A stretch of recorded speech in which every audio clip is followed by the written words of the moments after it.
Crime and Policing. Summary. One of the biggest concerns about unfair treatment of minorities lies in crime and policing. The data consistently highlights the overrepresentation of ethnic minority groups, both as perpetrators and victims, when it comes to hate crime, violent crime, and drug-related offences. Police workforce diversity figures continue to remain low. Past injustices still loom large in perceptions of the police for some ethnic minority Britons, especially Black Caribbean people. The Commission undertook extensive engagement and examination of data to establish causes of key disparities in crime and policing, commissioning new research and building on reviews previously led by the Right Honourable David Lammy MP and Dame Elish Angelini. This chapter aims to demonstrate what drives these disparities and propose ways of addressing them with a focus on 4 areas. Re-establishing mutual trust between communities and police service areas. Preventing harm and directing young people away from entering the criminal justice system. Encouraging affected ethnic minority groups to work with and support police services to improve outcomes for their local communities. Improving workforce diversity in a way that encourages those skills needed to better serve multiracial and multi-ethnic communities.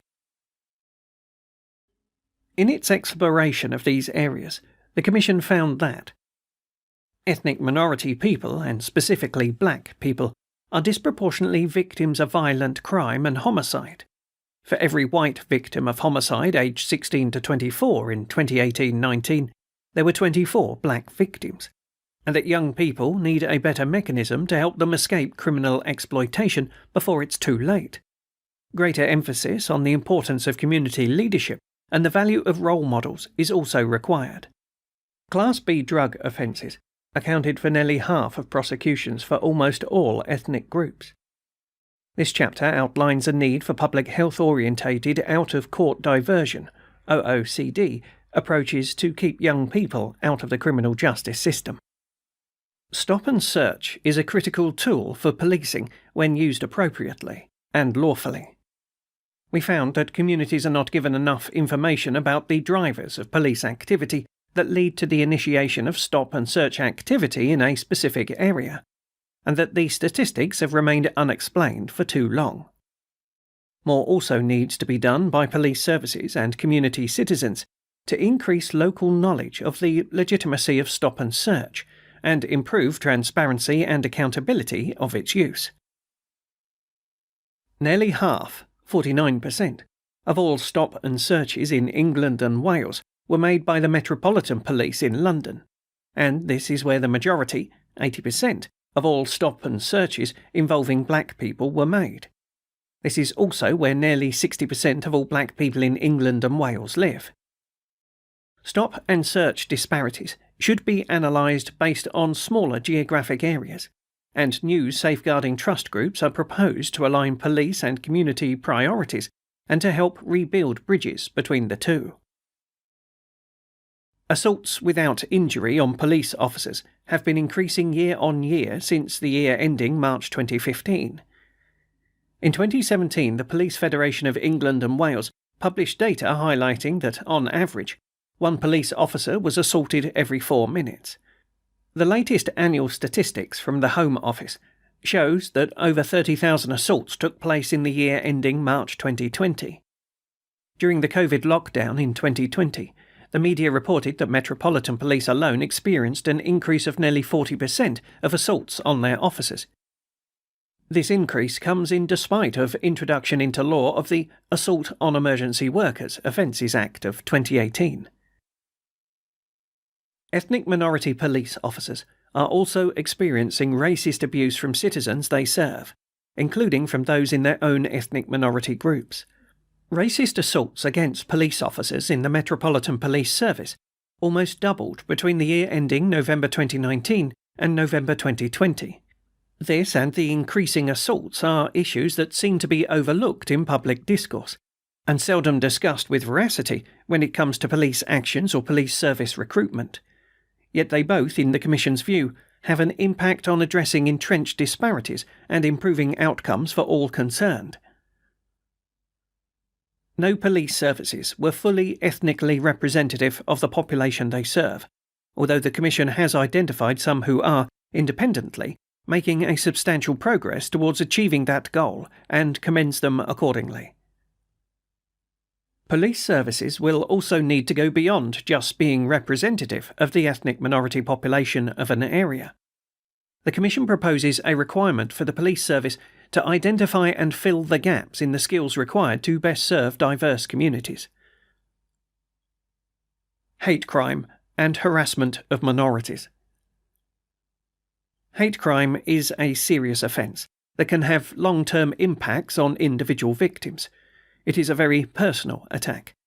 Experiencing a hate crime is particularly distressing for victims who are targeted based on their identity or how others perceive them. Research shows that victims are more likely to suffer serious psychological effects as a result of hate crime, a trauma that, by association, also spreads easily through the wider community. Although it is often believed that hate crime is rising sharply, the most reliable data shows that it may be declining. There were 76,070 race-related hate crimes recorded by police in England and Wales in 2019 to 2020, up 131% since 2011 to 2012. But according to the more robust Crime Survey of England and Wales, CSEW, racially motivated hate crimes went down from 149,000 in the years ending March 2010 to March 2012 to 104,000 in the years ending March 2018 to March 2020. Whilst the decline is significant, the figures still show that a sizable number of incidents take place. They equate to about 142 racially motivated hate crimes every day. There is no number, or should be, acceptable to any civilized society. These incidents cause serious and lasting trauma in people's lives. But we recognize that it is impossible to drive the overall figure down to zero. Sadly, certain types of people are what they are. That said, we can and must continue to make every endeavour to reduce this number to the absolute lowest possible. While the most common offence type of racially motivated hate crime recorded by the police in the year ending March 2020 was public order offences, such as graffiti or verbal abuse, there were also over 10,000 incidents of violence without injury, and about 4,500 incidents of violence with injury. Hate crime is also more likely to be experienced by people from ethnic minorities. 1.1% of Asian people experienced a hate crime in the years ending March 2018 to March 2020, as did 1.1% of black people, compared with 0.2% of white people. These figures are substantially less than the percentages of people experiencing crime in general. See Figure 11. Figure 12. Percentage of people experiencing hate crime and all crime by ethnicity. England and Wales, April 2017 to March 2020. Asian British. 1.1% hate crime. 15.3% all crime. Black African, Caribbean, Black British. 1.1% hate crime. 15.2% all crime. Mixed multiple ethnic groups. 0.6% hate crime, 20% all crime. Other ethnic group, 1.7% hate crime, 15.7% all crime. White, 0.2% hate crime, 13.9% all crime. We should also note that hate crime is not just carried out by white people. The hate crime figures in England and Wales reveal an over-representation of black people amongst perpetrators.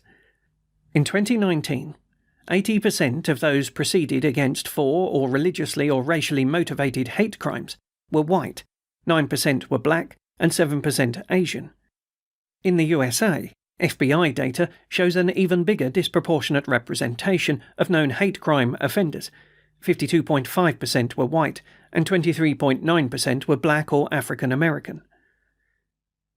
Fear of hate crime amongst ethnic minority communities is also greater than its likelihood of occurring. The year ending March 2018 to March 2020 CSEW shows that 16% of Asian people and 13% of black people were very worried about being attacked because of their race or ethnicity. This perception reinforces the right of everyone to feel safe in their communities. Everyone, no matter their background, should be able to live their lives without fear of becoming a victim of hate crime.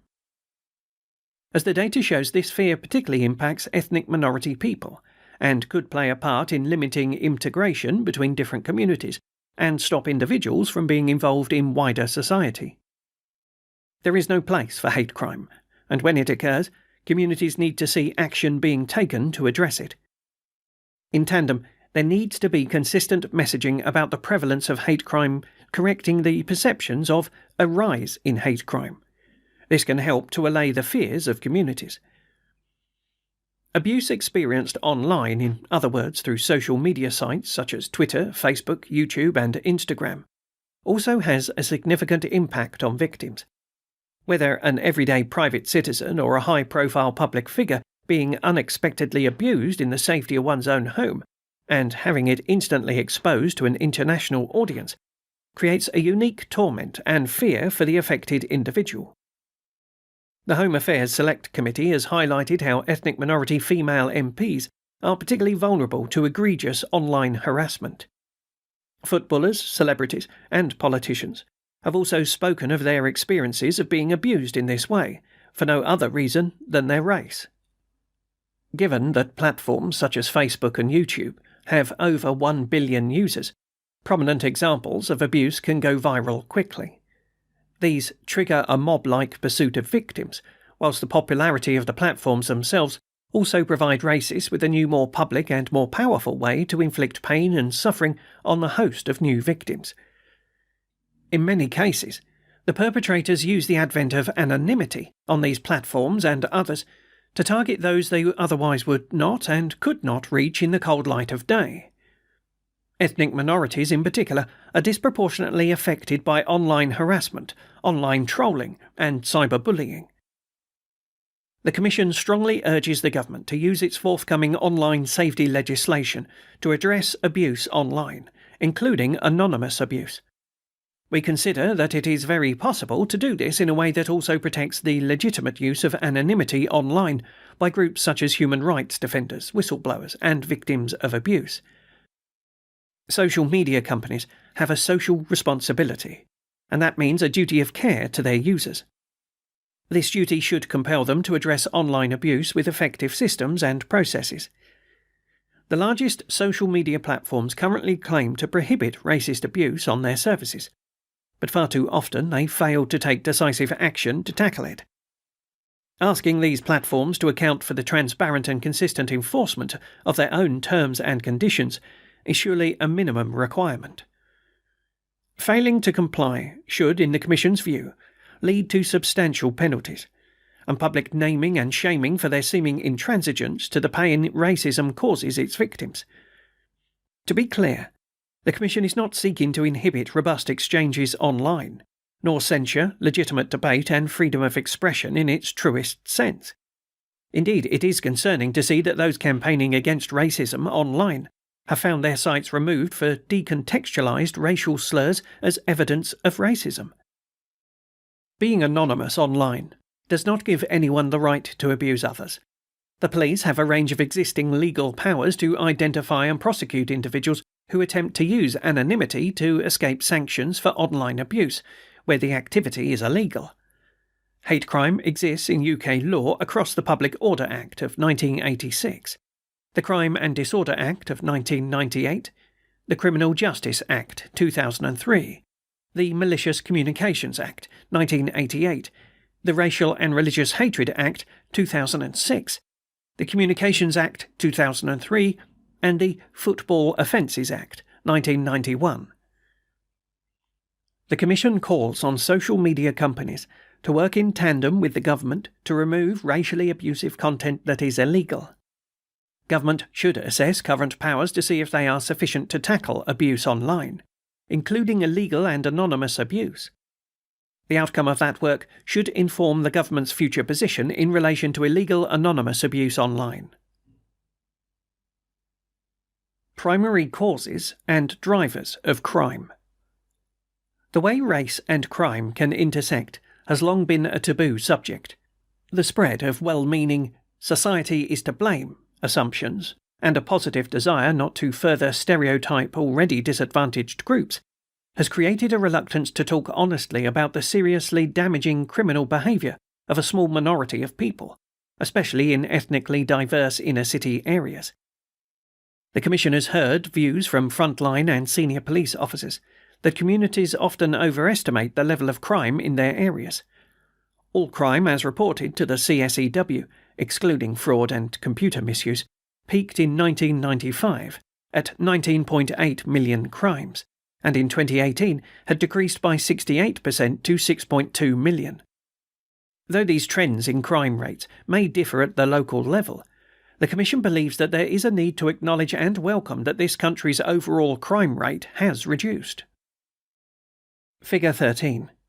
Number of crimes experienced by crime survey respondents, by type of crime, England and Wales, January 1981 to March 2018. Audio description of chart follows. This line graph tracks 5 data points: all crime, criminal damage, robbery, theft offences, and violence.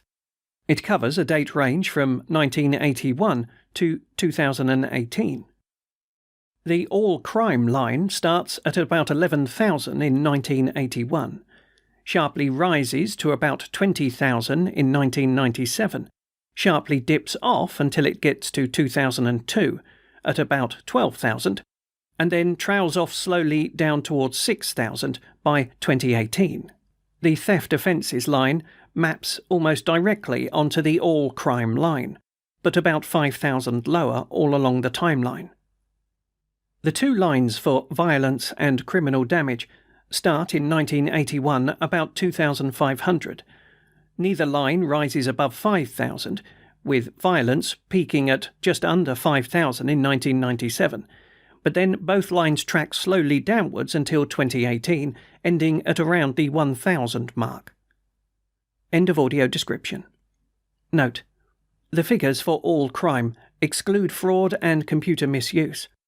Data for 2019 onwards is not included in the chart, as it's not comparable to previous year's data because of methodological changes in the crime survey. End of note. The Commission is also well aware that criminal behaviour is found in all groups, and further states that the majority of people in the country do not commit crime. For example, when looking at the number of 10 to 17-year-old first-time entrants into the criminal justice system in 2019, approximately 2,447 were from ethnic minorities. This represents 0.25% of the ethnic minority population aged 10 to 17 in England and Wales. There were approximately 7,150 white first-time entrants, which represents 0.16% of the white population aged 10 to 17. In discussion about race in general, the political focus in crime and policing has been on the big disparities in the rates of stop and search between black and white people in every police service area in England and Wales. Yet it is the Commission's view that the story in this area has not been focusing enough on the disparities in crime, and often violent crime, that lie behind stop and search. In addition, there's also been less focus on what the primary causes and drivers of suspected and actual criminal activity can be. As David Lammy noted in his own review, quote, "Many of the causes of BAME overrepresentation lie outside the CJS, criminal justice system, as do the answers to it. People from a black background are more likely to live in poverty than those from a white background. Black children are more likely to grow up in a lone-parent family. Black and mixed ethnic boys are more likely than white boys to be permanently excluded from school and to be arrested as a teenager." End quote. These are all issues that are beyond the control or remit of the police service. The Commission heard evidence from many people, with experience from the perspectives of affected communities and the police, about the change in police attitudes on race over the last 30 to 40 years, notwithstanding the caveats in the final section of this chapter. It is important to acknowledge other factors, in addition to racism, when considering disproportionality between ethnic groups in policing. The police service is imperfect, like all major services and organisations. However, the challenges they face when dealing with both victims and perpetrators of crime are complex as the causes are beyond their control. Great strides have been made towards becoming a service that can fairly police a multi-ethnic society. It is important to recognise and acknowledge this. Understanding disparities. Victims of violent crime. Ethnic minority people are more likely to be victims of crime, and specifically victims of violent crime and homicide. For the average of the 10 years from 2009 to 2019, 16 to 24-year-old black people were 11 times more likely than their white counterparts to be a victim of homicide. Between March 2018 and March 2020, for white, black, and Asian homicide victims, the principal suspect in the case was more likely to be the same ethnicity. 83% of cases with white homicide victims had a principal suspect that was also white, and 80% of homicide cases with a black victim had a black principal suspect, in a total of 99 homicides. In England and Wales in the year ending March 2020, there were 668 victims of homicide where ethnicity was known, of which 105 victims were black, 16% of all homicide victims where ethnicity was known, 443 homicide victims were white, 66%, 56 were Asian, 8%, and 64 from other ethnic groups, 10%. Nearly half, 48% of all black victims were in the 16 to 24-year age group. In the same year, there were 506 male victims and 188 female victims of homicide. However, there are stark differences in the relationships that men and women victims have to suspects. Of female victims aged 16 and over, nearly half, 46%, 81 homicides, were killed by a family member or partner, compared with 7% of male victims, 33 homicides. In the 3 years between April 2016 and March 2019, 77% of female domestic homicide victims were white, 12% were Asian, and 5% were black. The police recorded over 1.2 million domestic abuse-related incidents and crimes in England and Wales, of which 59% were subsequently recorded as domestic abuse-related crimes.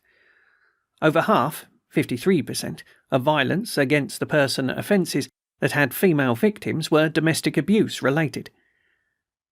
Women were more likely than men to be victims of domestic abuse, and have been over time. In the year ending March 2020, 7.3% of women in England and Wales had experienced any type of domestic abuse in the last year, compared with 3.6% of men. People in the mixed ethnic group were significantly more likely to experience domestic abuse within the last year than those in the black or Asian ethnic group in the year ending March 2020, and among women, white women were more likely than Asian or black women to experience domestic abuse in the 3 years April 2017 to March 2020 combined. Understanding disparities, trends and drivers of homicide. A Home Office report on the trends and drivers of homicide found that although most victims and suspects of homicide are white, black people are disproportionately represented amongst them. In the year ending March 2018, homicide rates were more than 4 times higher for black victims than for white victims, and 8 times higher for black suspects than for white suspects. This disproportionately varies by age, sex, and deprivation. It is highest amongst young men and more than halves in the most deprived areas. Given that higher proportions of black people live in the more deprived areas than white people, it is likely that deprivation and the younger age profile of black people than average explains much of the disproportionality between the two ethnic groups. Although the UK homicide figures are much lower than those in the US, the UK figures still make disturbing reading, especially when one considers how young so many of the victims and perpetrators are. The data shows that knife crime in particular has been on the rise in recent years. though this increase can in part be explained by data quality and recording improvements made by most police forces over time. 43,424 knife or sharp instrument offences were recorded by the police in the year to September 2020, excluding Greater Manchester, up from 30,620 in 2011. A disproportionate level of knife offences take place in London. In the year ending September 2020, there were 152 knife offences per 100,000 people in London, compared with a national average of 79 per 100,000. In 2017, over one-third of people under 25 convicted of knife offences in England and Wales were from an ethnic minority, excluding white minorities. In the same year, half of all knife crime offenders and nearly two-thirds of offenders aged under 25 in London were from an ethnic minority. The most common method of killing in homicides has been sharp instruments, including knives, for some years. Over the last decade, the percentage of homicide offences committed by sharp instruments has been between 32% and 40%. In the most recent year of data, year ending March 2020, there were 275 sharp instrument-related murders, which is 40% of all recorded homicides. Of these, 54% of the victims were white, 149 victims, and 27% were black, 75 victims. This is the highest total number of knife-related murders with black victims in the past 10 years. Ethnic minority overrepresentation in the criminal justice system. More broadly, people from ethnic minorities are overrepresented at many points of the criminal justice system. The largest disparities appear at the point of stop and search, and, as the Lamy Review pointed out, at arrest, custodial sentencing, and prison population. Among ethnic minority groups, black people are usually the most overrepresented. Black people were arrested at a rate over 3 times higher than white people in the year ending March 2020. People in Asian and other, including Chinese, ethnic groups had the highest custody rates in 2018. The percentage of the prison population from ethnic minorities was 27% at 30th of June 2020, almost twice the ethnic minority percentage in the population, with black people and people in mixed ethnic groups disproportionately represented. Figures from the Ministry of Justice also show overrepresentation of all ethnic minority groups amongst those convicted of serious crimes, such as robbery and possession of weapon offences in England and Wales in 2019, relative to their population shares in the last census. Figure 14. Percentages of convictions in each offence group, and percentage of the overall population by ethnicity. England and Wales, 2019. Audio description of graph. The graph is a stacked bar graph. 8 data points are represented. An overall population 2011 census count, violence against the person, sexual offences, robbery, theft offences, drug offences, possessions of weapons, other offences. Each bar covers a full 100%.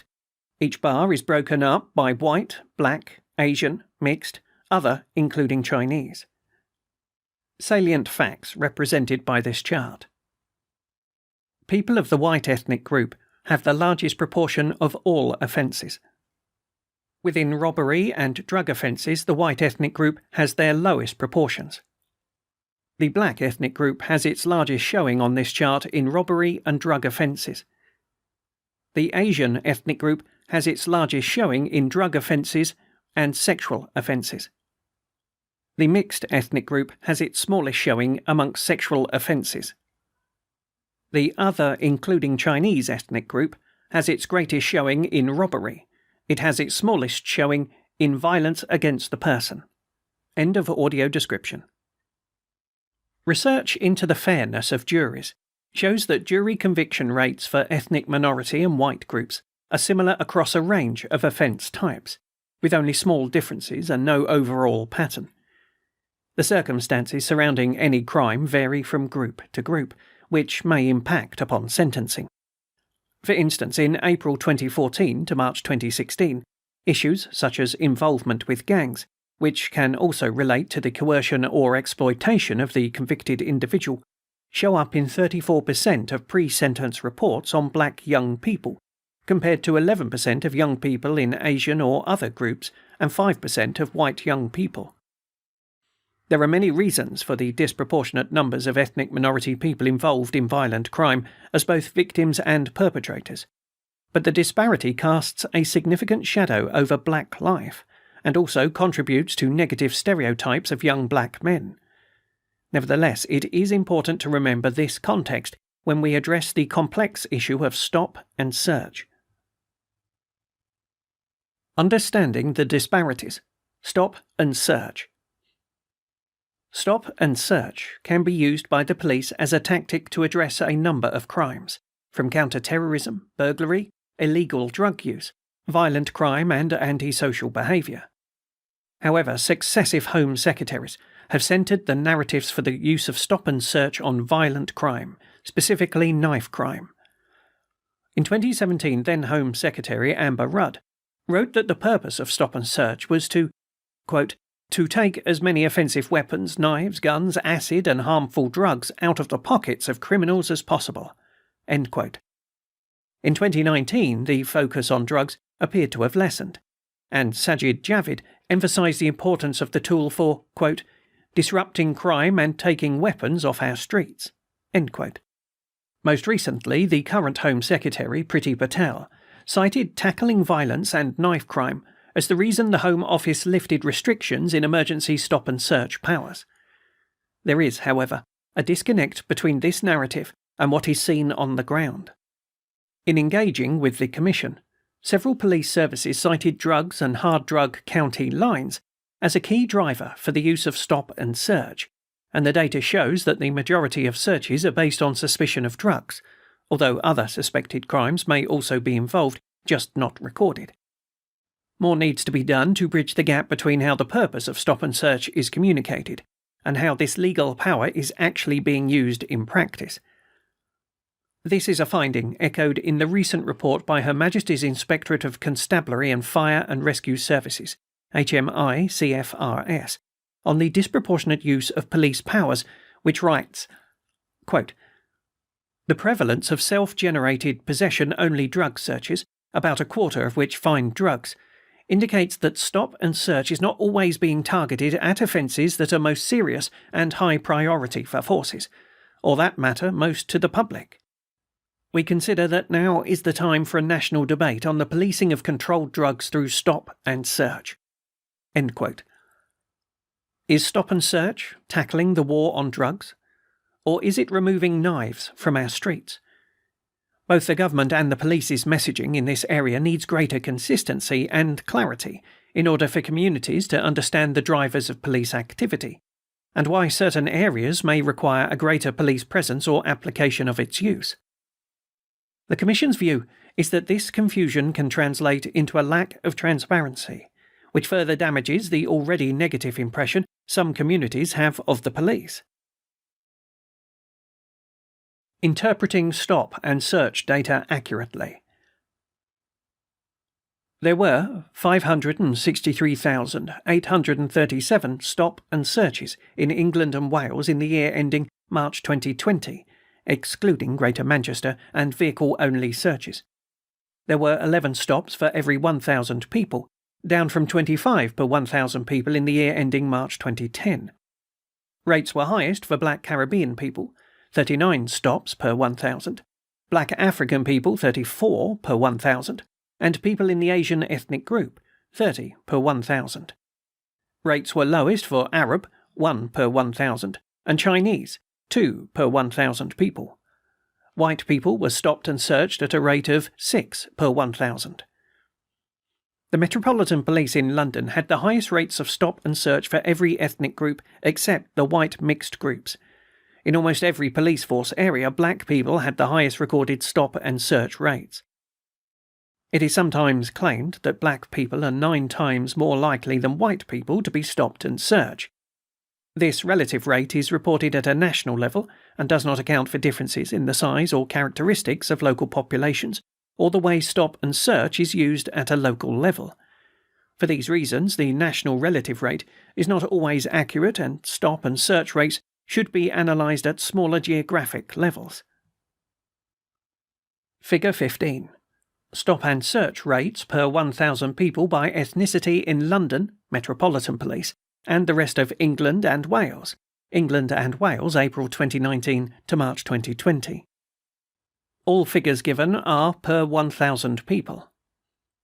Across all ethnic groups: England and Wales, 6. Metropolitan Police, 34. For the Asian ethnic group: for England and Wales, 9.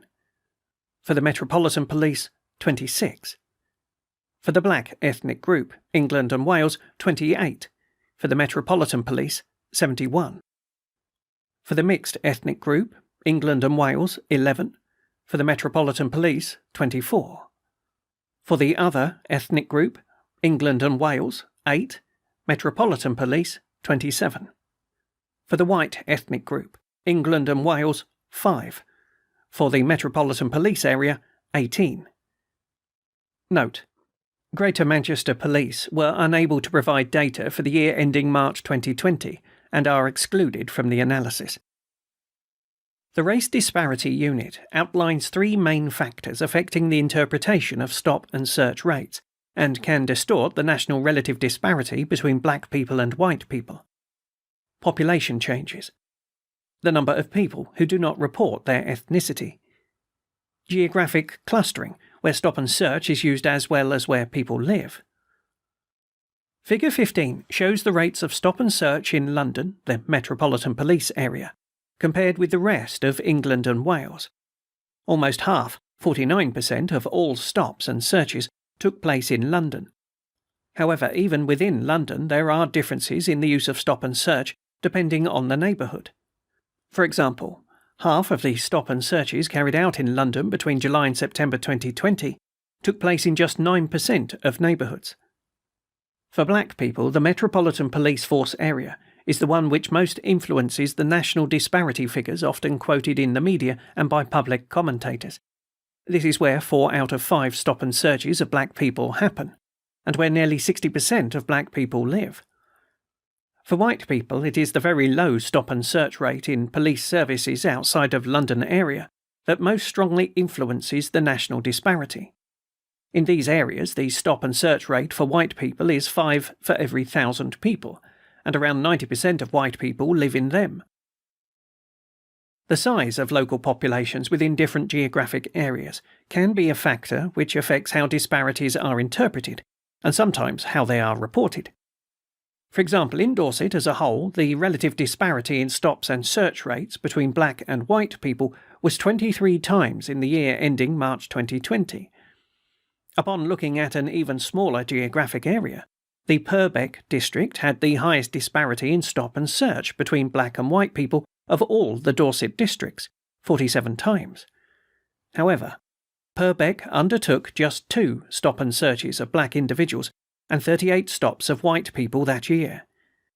The area has a small black population of 48 people and white population of around 43,000, that is, as of the 2011 census. Therefore, the relative disparity between the 2 groups is skewed. Dorset Police have demonstrated proactive investment to understand the drivers of disparities, and has launched a programme to work to address disproportionality in stop and search.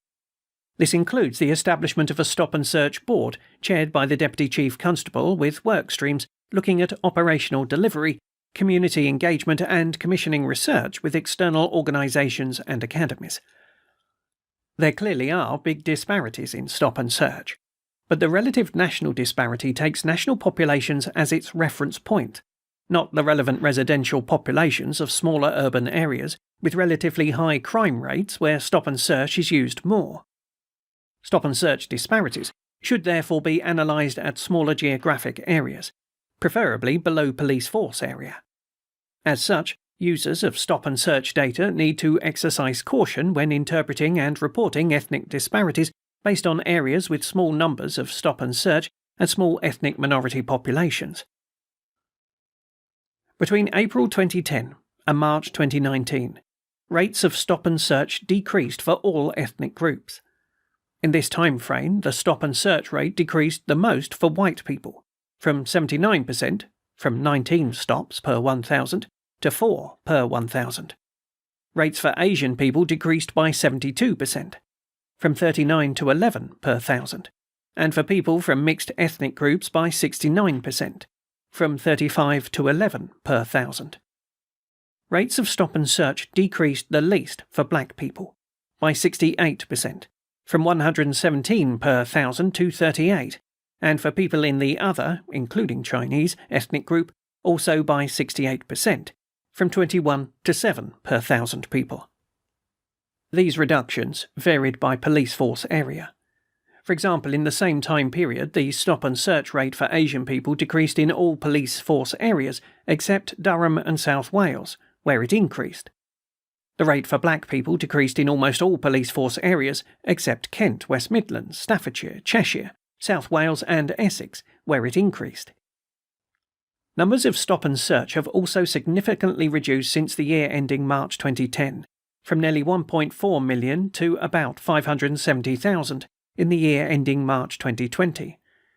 However, in recent years, between the year ending March 2019 and March 2020, the total number of stop and searches increased by 51%, from around 370,000 to 570,000.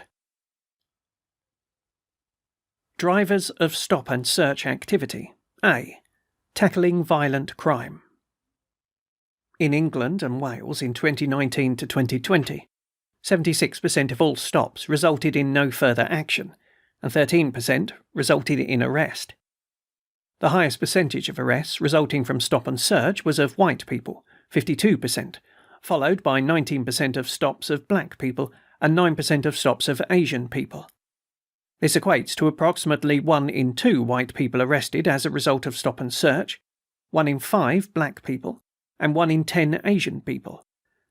However, in a review of 9,378 stop and search records from 2019, HMICFRS estimate that there were reasonable grounds for stop and search in 81.7% of cases, the vast majority of instances in which it was used.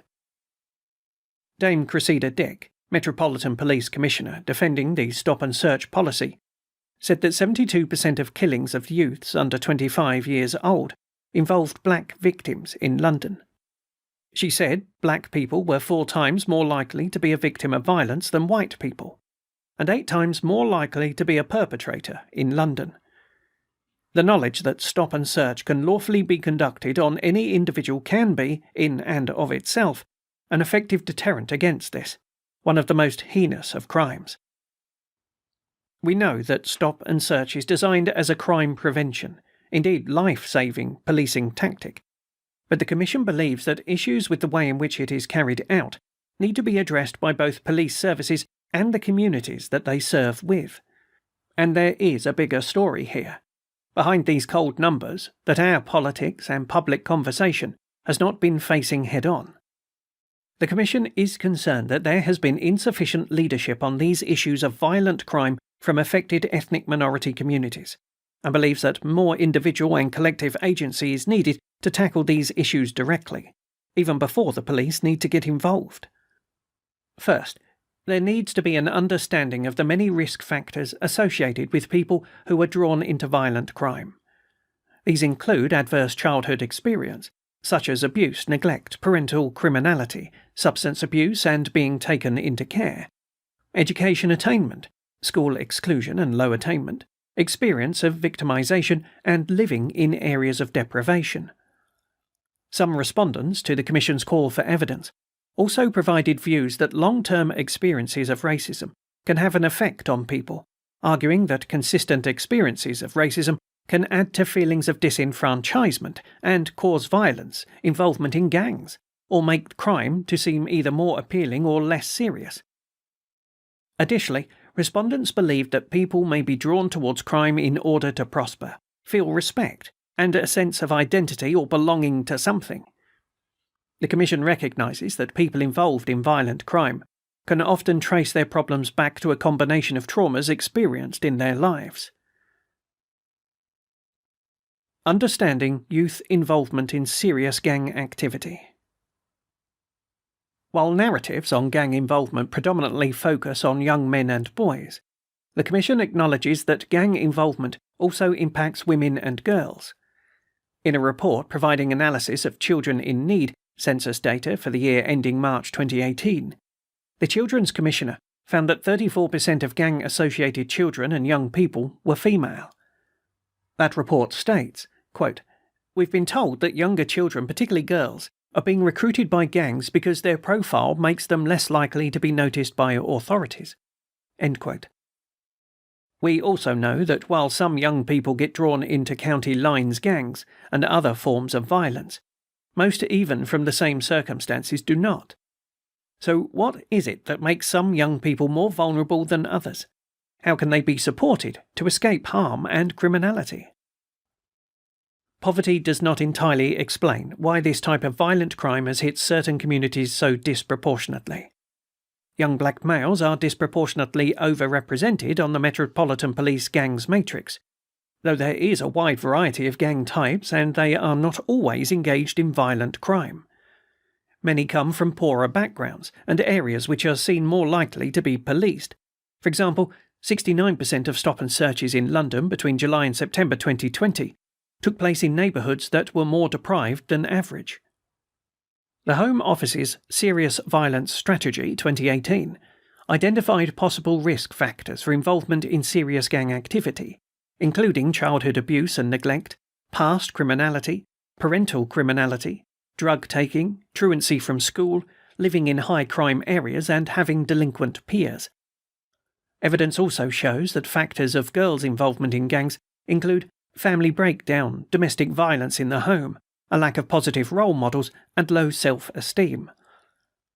The Commission has heard views that some gang crime is based on drug turf war conflict or money, but at least as much appears to be revenge attacks based on fairly trivial incidents.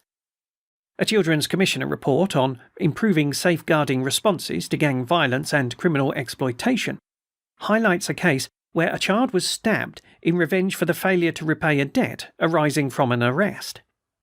Historically, research has focused on gang membership as an expression of masculinity and the recognition and status for young men arising from rebellious behaviour and the gang as a form of alternative family.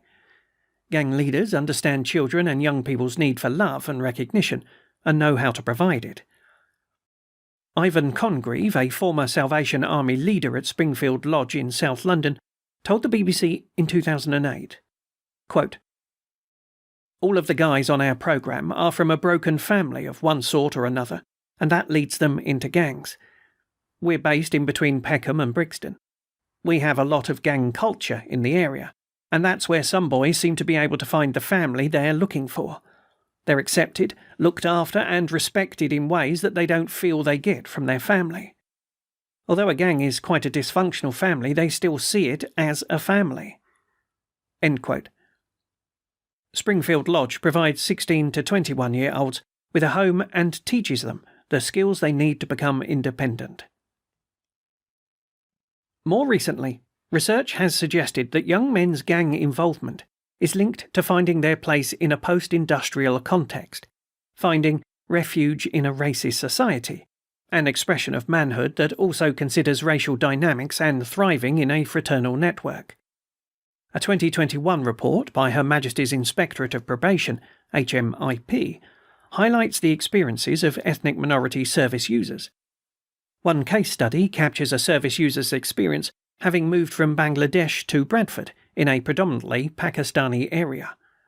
Quote, "Being in Bradford, where most of the Asians are Pakistani, whenever me and my brother used to speak Bengali, we used to be looked at in a negative way by Pakistani boys in school. Eventually this led to us getting into fights with groups of Pakistani boys that we had to defend ourselves from. When more Bengalis moved into the area, me and my brother bonded with them. We used to stick together and make sure we were safe. Me and my Bengali boys, that we used to hang out with, started committing crime because our families were struggling. We didn't have the intention to start as a gang, but because we were involved in crime and violence, we became a gang." End quote. Evidence shows that girls' involvement in gangs can often be attributed to love or relationships with male gang members, with many girls recruited into gangs through inducements such as the giving of gifts, praise, and overtures of friendship. The Centre for Social Justice and Urban Youth Charity XLP highlight a case study example of this. Quote, "When I was 15, I met a 20-year-old who was in a gang. He had money, a car, and he said that he was going to protect me, that no one was going to touch me, and that if I needed anything he would give it to me. Instead of going to school, I began to sit at his house with his friends smoking weed, becoming exposed to gang violence and becoming sexually active." End quote. How young people develop their place and identity in society will depend on their exposure to peers and role models, expectations of those in authority with whom they interact, and their link to other adults. This notion of the alternative family can extend to encompass a deeper idea of community. The African-American anthropologist Signathia Fordham has talked about fictive kinship, meaning a collective of social identity that distinguishes us from them. Many ethnic minority young people get trapped in this form of alternative family, where to break out means a betrayal of deep kinship loyalties. Community-based initiatives to divert young people away from criminal activity. We need to demonstrate to all young people the value of finding respect and recognition in mainstream society without resorting to crime or violence. The Sutton Trust highlights the importance of attachment and relationships in the development of children. Quote, "Studies into drivers of youth crime and risky behaviours have found that attachment to fathers is relatively more important for boys and attachment to mothers for girls. Evidence also shows that mentorship, targeted social skills training, including positive role models, and programs that work with both parents and young people are effective in preventing youth violence and gang involvement." End quote. The Commission believes that community leadership and role models are at the heart of helping young people redirect their energies into actions that provide opportunities for progression in society and prevent their involvement in violent crime.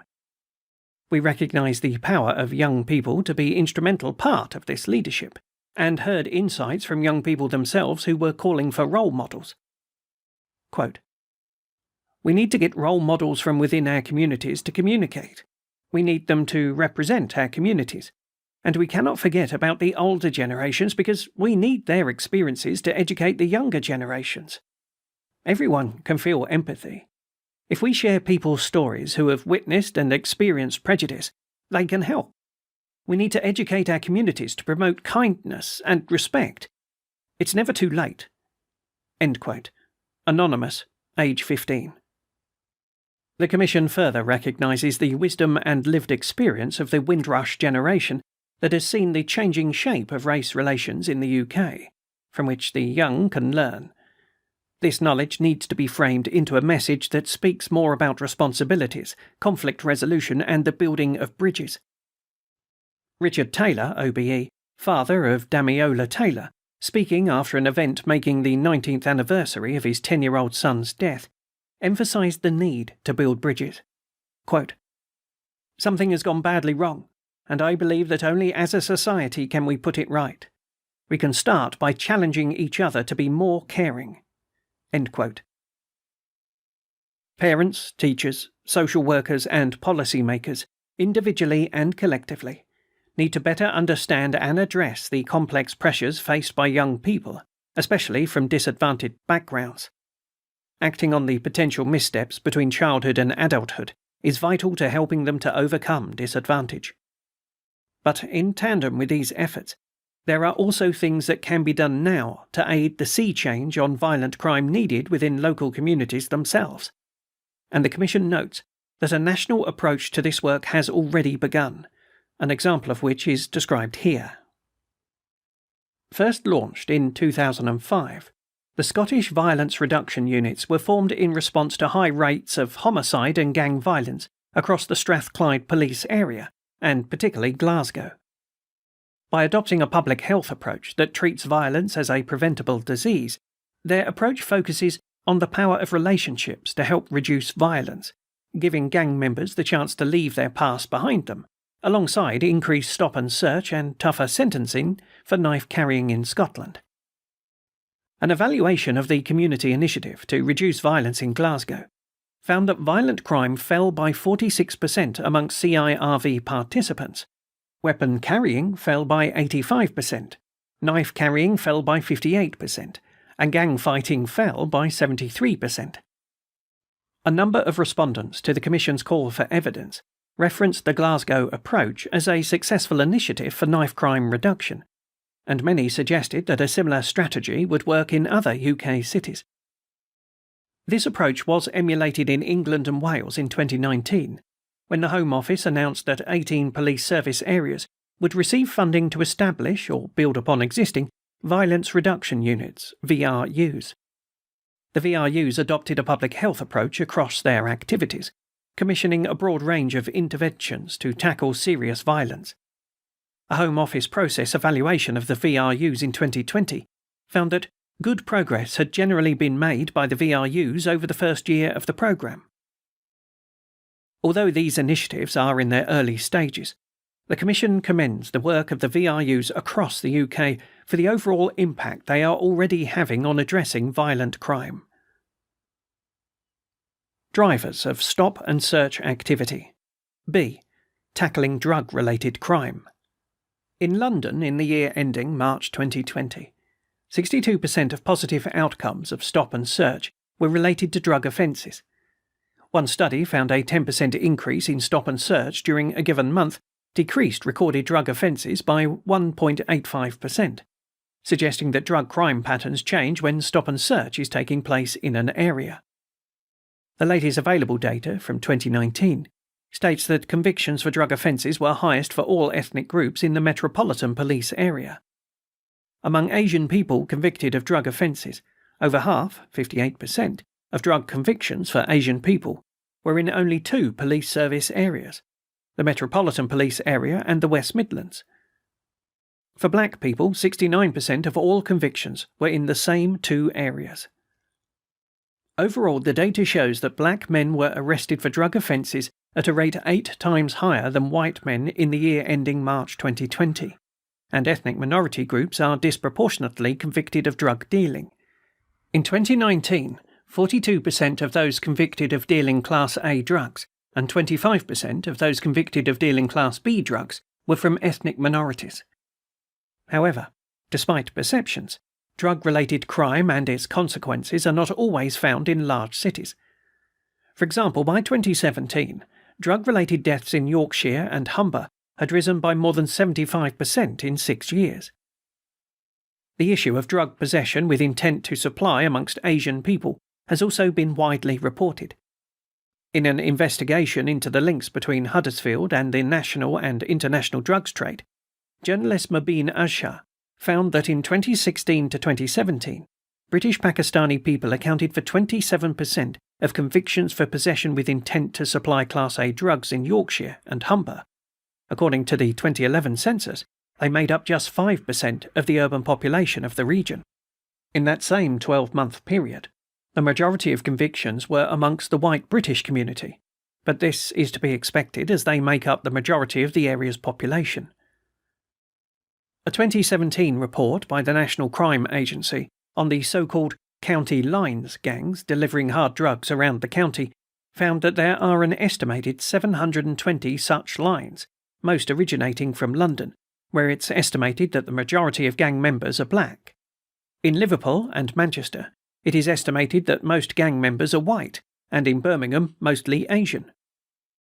As outlined earlier in the chapter, criminality can stem from adverse childhood experiences as well as deprivation. Yet the concept of personal agency is at the core of the Commission's outlook, and it recognises that all individuals, regardless of their ethnicity, personal attributes, or economic circumstances, have the moral capacity to discriminate between different courses of behaviour. Offending behaviour should not be excused as a consequence of dire personal circumstances.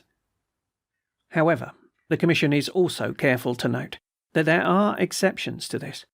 For example, exploitation and grooming into criminal activity, where the notion of choice may not be as easily identifiable, and where young individuals may not always be as free to make those choices. Improving stop-and-search encounters. The Commission recognises that the police can only operate with the trust, respect and consent of the people. This is the original notion of Robert Peel's police service, whose role was to prevent crime and disorder with the consent and respect of the public. The police do not bear the only responsibility for preventing crime and disorder. Involvement is required from the community to prevent criminality in society. We all need the police, regardless of our ethnicity, to safeguard our lives, liberty and property. Those most affected are those grieving parents who have just lost a child, and arguably those at risk of being drawn into crime. Stop and search is a useful tactic governed by legislation, and is used to investigate various forms of criminal activity, including burglary and violent crime. The Police and Criminal Evidence (PACE) Act of 1984, Code A, states that police require reasonable grounds for suspicion before a stop and search is carried out. Reasonable grounds refers to the fact that there, quote, must be an objective bias for that suspicion based on facts, information, and/or intelligence which are relevant to the likelihood that the object in question will be found, so that a reasonable person would be entitled to reach the same conclusion based on the same facts and information and/or intelligence. End quote. There is a tension where some communities are supportive of the use of stop and search, while others call for the end of the policing tactic altogether. Some respondents in the Commission's call for evidence said that there is a need to end the use of stop and search, citing the tool as an opportunity for racial profiling. But the alternative to no stop and search would likely mean an instant arrest on suspicion in lieu, and the individual would then need to be taken to a police station to have a similar process carried out before being released, if no further action was required. The Commission has heard evidence that communities impacted by violent crime are often supportive of stop and search being used in circumstances when a. the reason for the use of the tool in their area are explained to them, and b. they understand the benefits of stop and search in the context of their neighbourhood. This was echoed in some responses to the Commission's call for evidence, where respondents indicated an acceptance of the use of stop and search as long as it is used fairly and properly. Differing perspectives on trust, a view from both sides. The Commission recognises that stop and search is a critical tool for policing, and when used fairly and properly, it can lead to positive outcomes.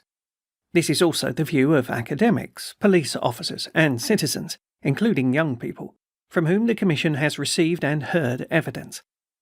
However, it is also clear that there are some ethnic minority communities who remain deeply mistrustful of both the practice and the police services themselves. The reasons for this mistrust are often steeped in a terrible legacy of historical incidents of racism and racist behaviour, carried out under the auspices of a few different police services. These instances have understandably cut deeply into those affected generations within ethnic minority communities. We also note that there are more recent examples of abhorrent encounters between individual police officers and citizens. Sadly for some, these have served only to open old wounds and reinforce suspicion and legacy mistrust, which has been directed at the wider police service, not just to those few rogue elements within.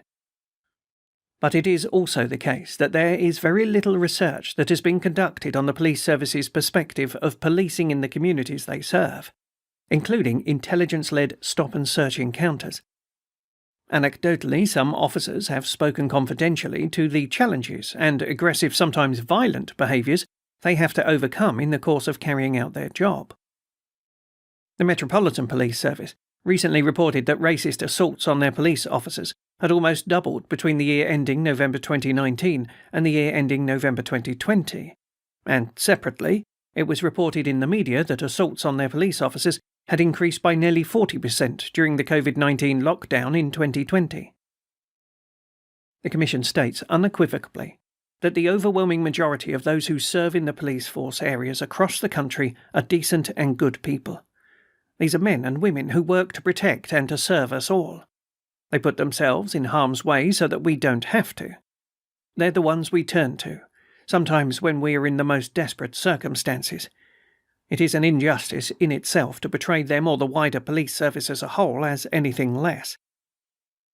But, as with all workforces, cross-sector, and all corners of society as a whole, there are a minority of individuals who bring shame and dishonour to themselves and to those they represent.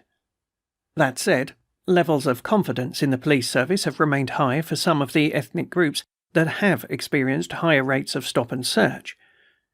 The Crime Survey of England and Wales shows that in the year ending March 2020, 84% of people in the Asian other ethnic group, 81% of Bangladeshi people, and 69% of black African people had their confidence in their local police. These three groups experienced amongst the highest rates of stop and search in the same year. However, there is a noticeable drop in confidence for black Caribbean people, 54%, who also experienced the highest rates of stop and search in the same year. This lack of confidence appears to stem from different experiences and from the intergenerational memory that members of black Caribbean communities in particular have of unfair and excessive policing in the past. Addressing concerns that destabilise community trust. We noted earlier that HMI-CFRS deemed the vast majority of stop and searches they looked into met the requirement for reasonable grounds. Of the remaining in their sample, however, 22% of the recorded grounds were assessed as weak, and 14% were assessed as not reasonable. The Commission is supportive of HMI-CFRS's conclusion that, quote, forces need to place more emphasis on ensuring that officers and their supervisors understand what constitutes reasonable grounds and how to record them accurately. Forces should work to improve their find rates by focusing officers' efforts on searches that are based on strong grounds. End quote. Going beyond this, the Commission also believes that a greater distinction is required between weak and not reasonable grounds, and also a better understanding of what constitutes unlawful grounds. Where grounds for searches are legitimate and the search is conducted fairly and appropriately, disparities that arise are more easily and justifiably explained. It is in instances where the use of the tactic is deemed unlawful that further investigation of disparities arising as a consequence would be required. Another area that plays a role in driving mistrust between communities and the police service is the use of force and restraint, and the tragic outcomes that can occur as a result. The Angeloni Review found that white people make up 86% of those who died in police custody from 2012 to 2017, with 14% from ethnic minority groups. The proportion of black people who died in police custody between April 2007 and March 2016 was lower than the proportion arrested for notifiable offences. However, a disproportionate number of ethnic minority people have died following use of force. In the 11 years to March 2009, 87 people died following police restraint. 67% were white, 16% were black, 7% had mixed ethnicity, 6% were Asian, and the ethnicity was not known for 5%. However, this does not mean there is a causal link between the use of restraint and death. Restraint is typically seen as a contributing factor, as opposed to a cause in its own right. The IOPC does not report the ethnicity of restraint-related deaths, but bespoke analysis produced for the Home Office shows that between April 2005 and March 2015, 10% of the deaths in police custody were restraint-related, 3 ethnic minority people and 18 white people. The Commission supports the Angeloni Review's recommendations aimed at addressing disproportionality in the use of restraint, and notes that in the year ending March 2020, there were 18 deaths, 14 white people, 3 black people and 1 person of unknown ethnicity, in or following police contact in England and Wales. On the issue of racism itself, Dame Elish Angelini makes it clear that this is not easily proven. She writes, quote, "It is difficult to be able to prove that racism was a factor in deaths in police custody, unless sufficient evidence exists and racism can be inferred from the specific facts and the circumstances of that case, or from a series of such cases in a similar nature arising from the conduct of a suspended officer." Racial stereotyping may or may not be a significant contributory factor in some deaths in custody. End quote. Going further with training. Another issue is that police service areas do not appear to take a uniform approach to training their police officers on how to conduct stop and search. The College of Policing has produced comprehensive training products, but it is a matter of individual police services to decide how to use them. Better training is often proposed as a potential solution to tackling biases in stop and search. However, the College of Policing conducted a trial, in which 6 police services were given pilot stop and search training. The study concluded that the problems with stop and search would not be solved by training alone. Evidence shared during the Commission's engagement with senior officers, frontline officers and academics highlighted good practice models for stop and search. This includes police services having a forum to inform the public of why the police are using stop and search tactic in that area before it is employed. Officers approaching stop and searches with an informed understanding of different ethnic and faith cultures, asking the right questions, and officers knowing how to disengage appropriately from members of the public when nothing is found. Both police officer and the citizen need to be able to exit this encounter in a positive way. Similarly, the Commission has heard views of what does not work in relation to stop and search from community citizens and young people. Qualitative research with young Black and Asian people showed that those who had experienced stop and search felt that grounds used to initiate stops often lacked legitimacy, and that the legal basis for stops varied. They also reported mixed experiences of stop and search, ranging from calm and friendly to negative and hostile. Evidence describing training for young people on how to handle such encounters was also considered. Some community organisations affiliated with their local police service deliver this to good effect. They teach young people what stop and search is, what their rights are, what the process that they can expect to undergo is, and how to behave, react and respond to police officers who are carrying it out. The young people undergoing this training also gave positive feedback and expressed a better understanding of the process and why it may come about. The Commission encourages more communities to consider where and how they can work together with their local police service to better inform themselves about the law, the process they should expect during the encounter, and what their rights are. Case Study. Stop and Search, Know Your Rights, West Midlands Police and Crime Commissioner. The West Midlands Police and Crime Commissioner funds a Stop and Search Know Your Rights project that aims to raise young people's awareness around stop and search, to explain why police use this power and to inform them of their rights. The objective is to encourage young people to handle a stop positively with confidence and control. The project is delivered in schools and within the community, with information cards distributed at events. Feedback from young people who have been part of the project includes: "We now know what a stop and search is. We understand our rights. We realise stop and search is monitored and police are held to account. Stop and search trainers work with West Midlands Police to promote trust and transparency, and also attend colleges and universities to promote and recruit the West Midlands Stop and Search scrutiny panels in order to hear youth perspectives. To date, the programme has delivered over 400 workshops, reaching in excess of 15,000 people. Other organisations have adopted a similar approach. Release and Stopwatch are developing programs to ensure that young people are given the tools to interact with the police in as safe a manner as possible, equipping them with the skills and knowledge to handle situations where they're stopped and searched. The project includes developing training materials over a 12-month period to help young people deal with stop and search exchanges, providing them with skills to manage a situation and reduce negative outcomes. Release describes the project as a harm reduction approach to the policing of young people. Anecdotal evidence, as well as submissions to the Commission's call for evidence, also highlighted a need for more training on de-escalation techniques and discouraging the use of force in certain encounters.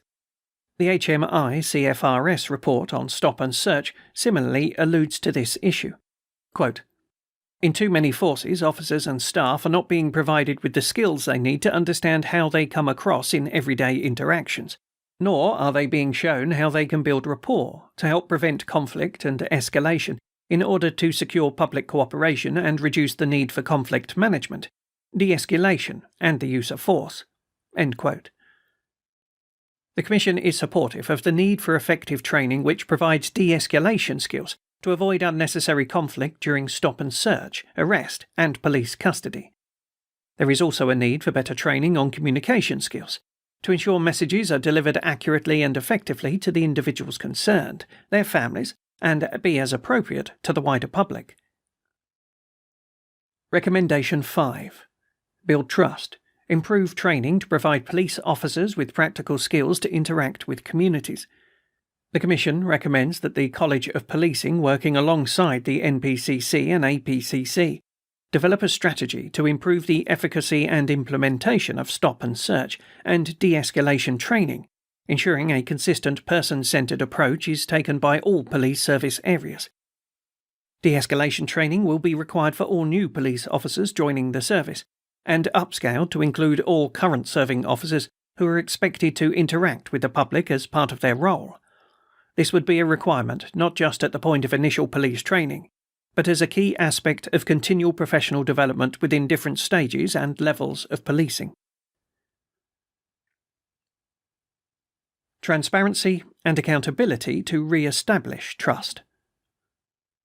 But, as outlined above, training alone cannot address the inconsistency in police conduct during stop and search.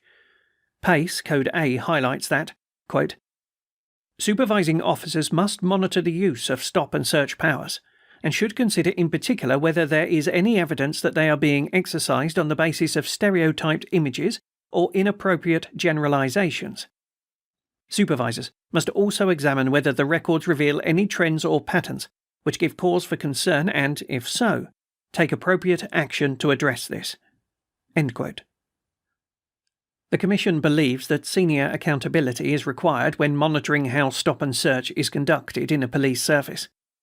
We also acknowledge that body-worn video, BWV, cameras provide an additional means to build transparency and monitor conduct during encounters with the public, supporting the police to do their job whilst helping to safeguard trust from the public.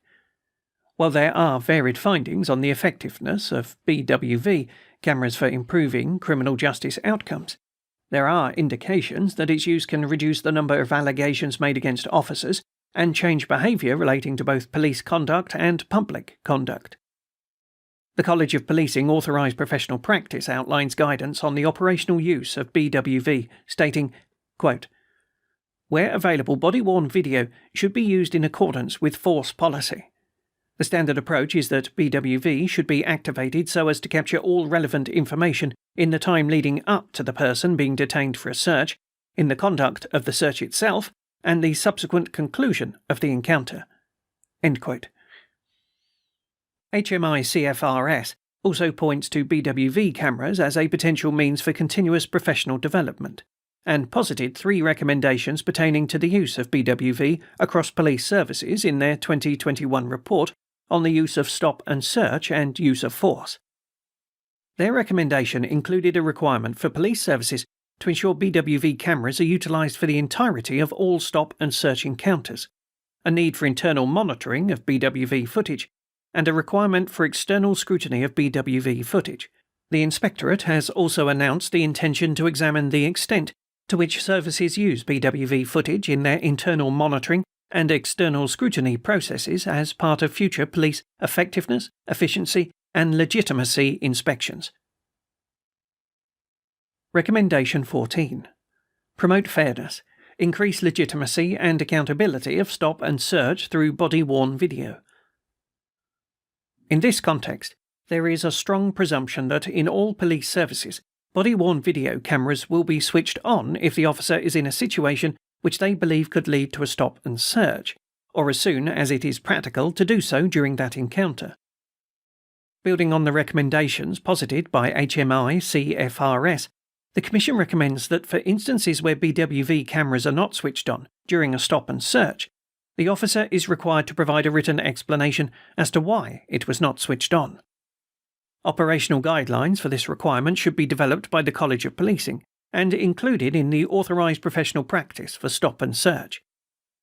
Officers must include in this written explanation on the stop and search record slip, and it must be available for the individual who was stopped and searched to access following the encounter.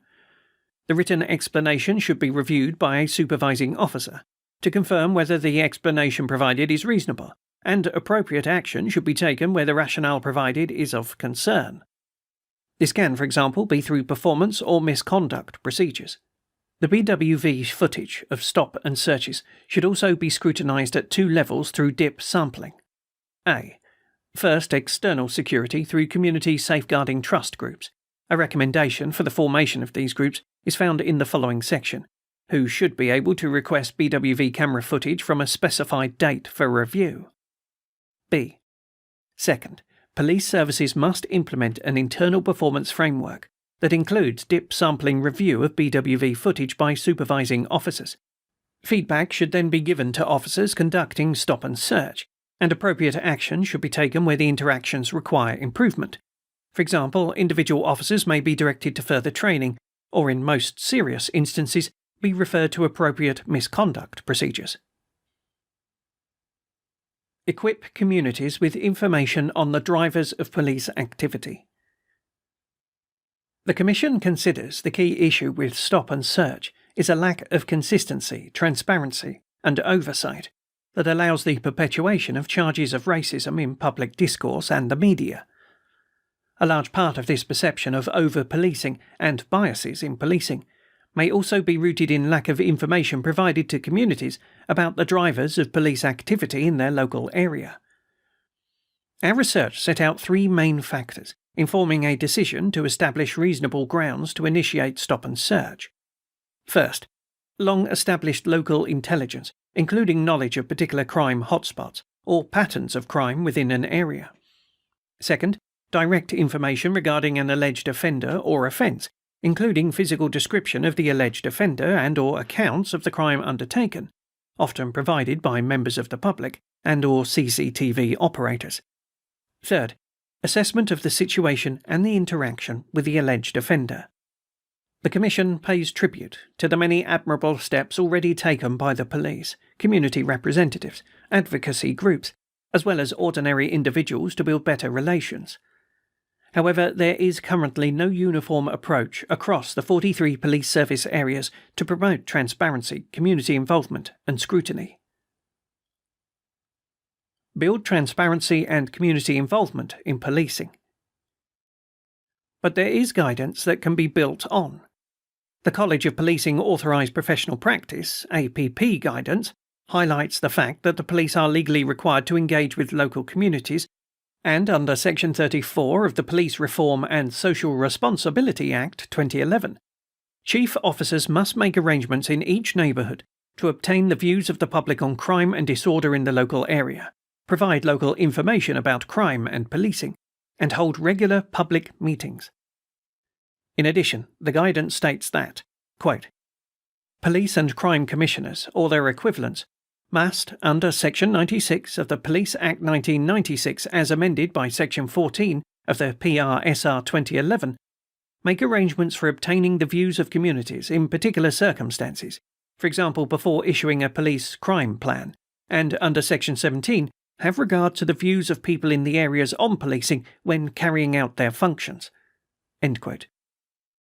The APP guidance outlines the key principles required for independent scrutiny processes introduced by police services and their PCCs, such as independent advisory groups. This includes recognition that panels need to be representative, reflecting the diversity of their local areas, and independently chaired by someone independent of the police. The Commission recognises that the legislation and guidance are still open to interpretation by each police service area, leading to large degrees of variance on how community scrutiny and involvement works. We also note the need for members of scrutiny groups to be well informed and given necessary support to scrutinise and work with policing.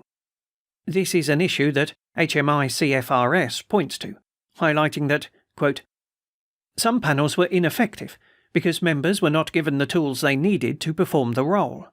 and a small number of forces either had no arrangements in place or their panels met too infrequently." End quote. In the Commission's view, scrutiny and community engagement should be operational in all police services at two levels: borough or community safety partnership level, with oversight and direct lines of reporting to police and crime commissioners and to the chief constable, and at service level, with ability to scrutinise the chief constable. Some police services advertise scrutiny as ride-alongs with police officers, where community members can experience policing from within and provide feedback. However, others demonstrate good practice in community scrutiny and involvement.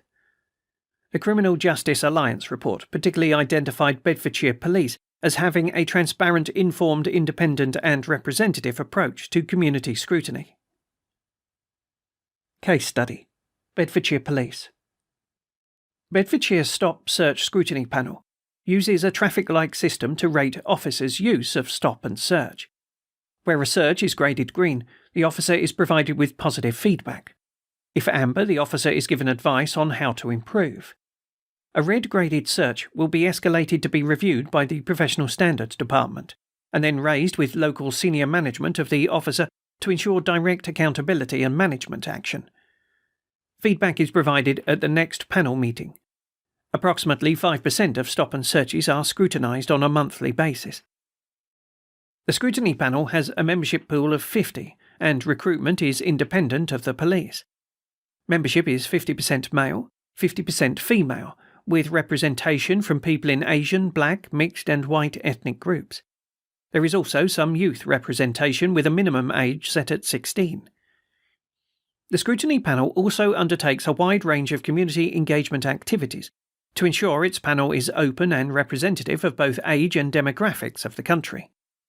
This includes using radio stations, sports centres, community centres, schools and colleges to raise awareness of the work of the panel. The Bedfordshire Stop Search Scrutiny Panel also works alongside the Police Community Cohesion Team with the aim of engaging people with experience of stop and search. The scrutiny panel meetings occur in a variety of locations accessible to the general public, including youth centres, local charity, Youthscape and Bedfordshire Police HQ. Bedfordshire works closely with the community through a dedicated community cohesion lead who liaises with the stop and search lead and the scrutiny panel.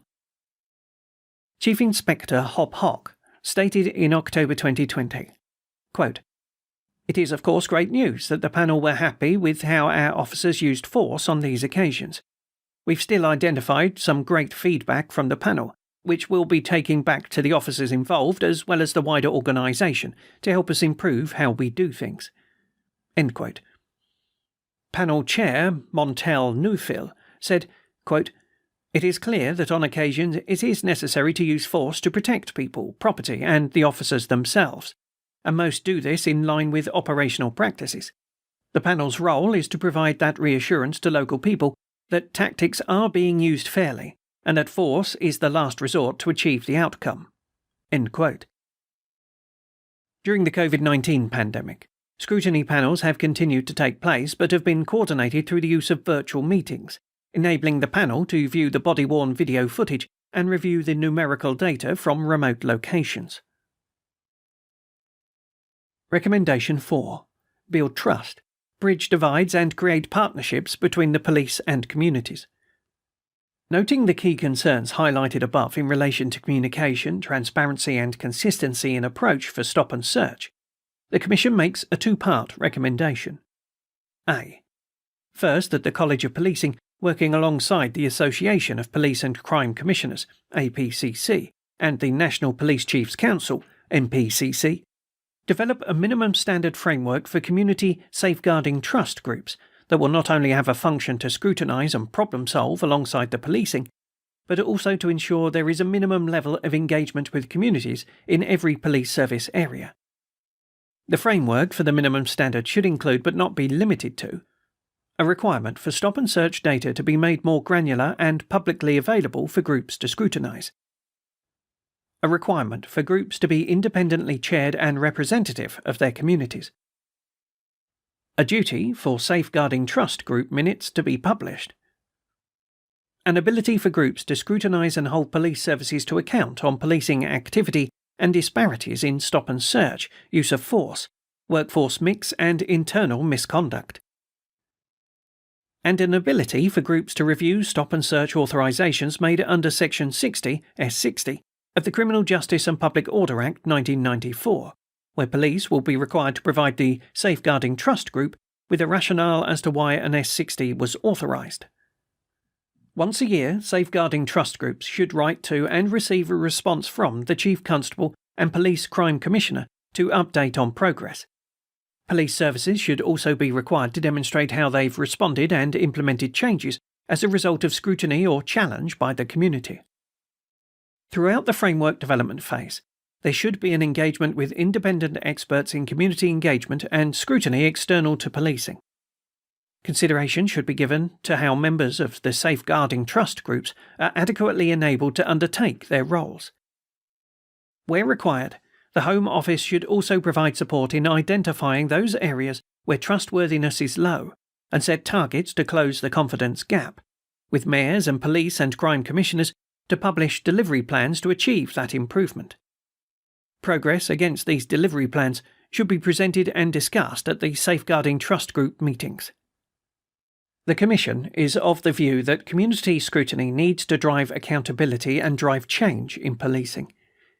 The aim of these groups is to bring transparency for communities to understand what is happening in their local areas, the drivers behind the policing activity, and to provide scrutiny and challenge to policing to drive action where appropriate. However, the Commission also notes that communities themselves, particularly the citizens who reside in them, will need to exercise their own agency, individually and collectively, to play their part in making this successful. There needs to be a will on both sides to bridge current divides and to work collaboratively to achieve better outcomes for all.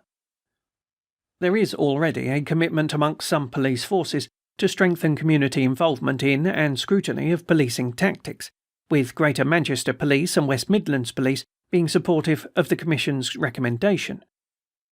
Quote, Greater Manchester Police is absolutely committed to delivering equality of service to our communities right across Greater Manchester. We know that the police have a unique role in society, in that we can be required to use powers over our fellow citizens. It is absolutely right that because of these unique powers, the police service faces unique levels of scrutiny and accountability. Greater Manchester Police is committed to working with the College of Policing and NPCC in the development of a minimum standard for community safeguarding trust groups that have a function to scrutinise and problem-solve alongside policing. End quote. Superintendent Marie O'Loughlin, Diversity, Equality and Inclusion, Greater Manchester Police. Quote, At West Midlands Police we are big believers in accountability and public scrutiny. We are a police service, not a force, and policing needs to work hard to earn the public's trust through demonstrating legitimacy and building confidence with our communities. West Midlands Police is supportive of the proposal to develop a minimum standard for groups that will enable communities to scrutinise and problem-solve alongside policing. End quote. Chief Superintendent Phil Dolby, Force Lead, Diversity and Inclusion Team, West Midlands Police. There is a strong will and commitment from police services to create these groups and work alongside communities. Through these safeguarding trust groups, communities will have greater agency and involvement in the policing of their local areas. But this cannot be achieved without commitment from the citizens themselves. The Commission therefore encourages citizens of all race and ethnic groups within these communities to come forward, get involved and support these police services. Recommendation B. The Commission recommends that Her Majesty's Inspectorate of Constabulary and Fire Rescue Services inspect each police service area against the minimum standard framework, reviewing police services on their efficacy, relationship building and a requirement for services to demonstrate the actions they are taking to build positive relationships with all communities within their police service area. Other perspectives on preventing youth crime. In addition to community leadership, the Commission considers that there are not enough countervailing mechanisms for young people who want to extricate themselves from criminal activity before it's too late. The Commission heard the view that often young people participating in criminal activity do not see themselves at risk. Instead, they feel like they're having a good time, being part of a surrogate family, being treated as adults by those they consider their peers.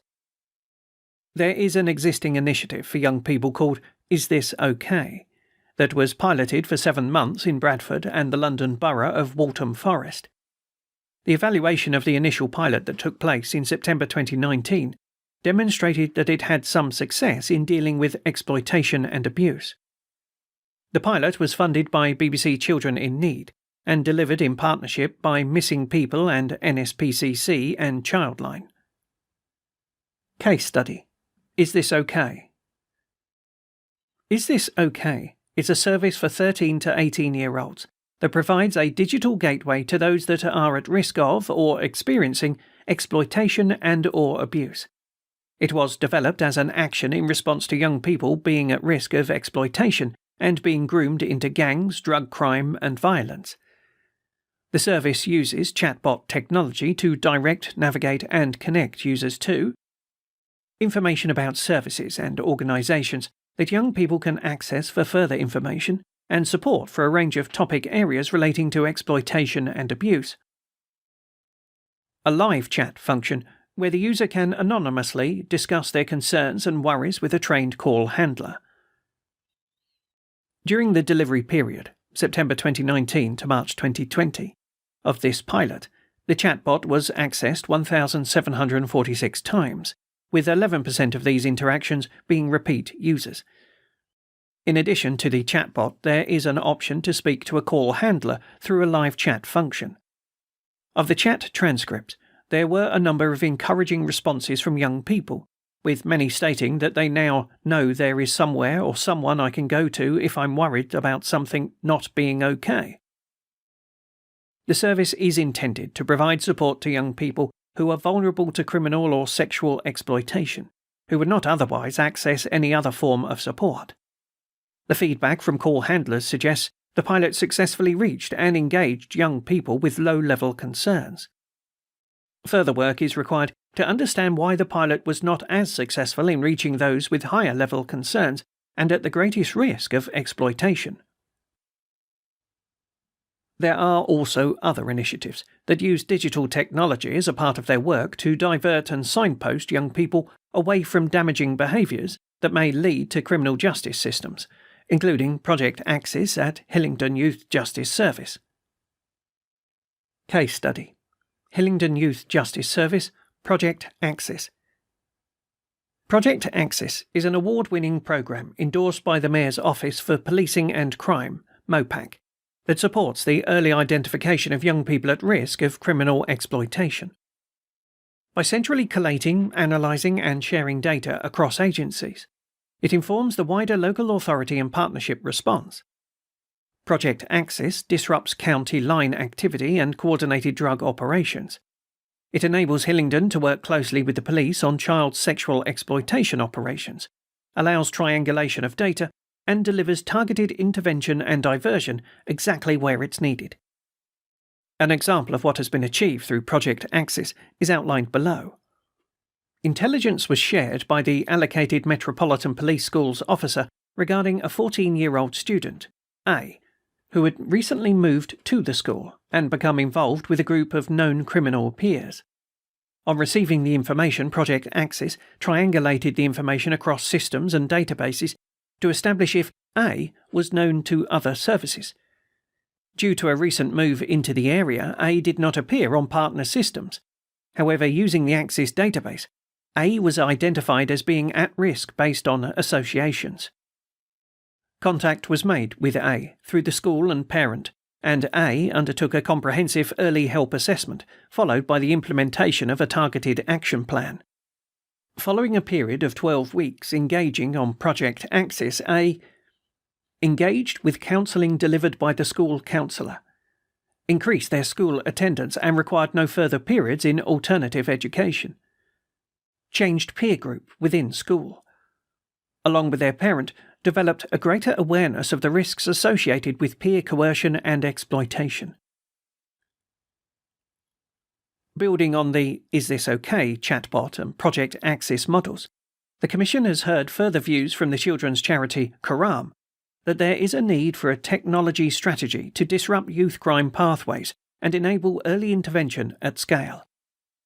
The charity has newly formed a National Innovation Incubator for Children's Social Care, which is already taking concept forward as part of a wider programme of innovation, partnering with local authorities including Stoke City Council, North Yorkshire County Council, Hertfordshire County Council, Southend Borough Council, London Borough of Newham, London Borough of Redbridge, London Borough of Havering, and London Borough of Bromley. The Commission therefore believes that a new disruptive solution that helps to create agency and opportunities for individuals to gain control of their lives and also stops or prevents the exploitation of young people and children into crime is required.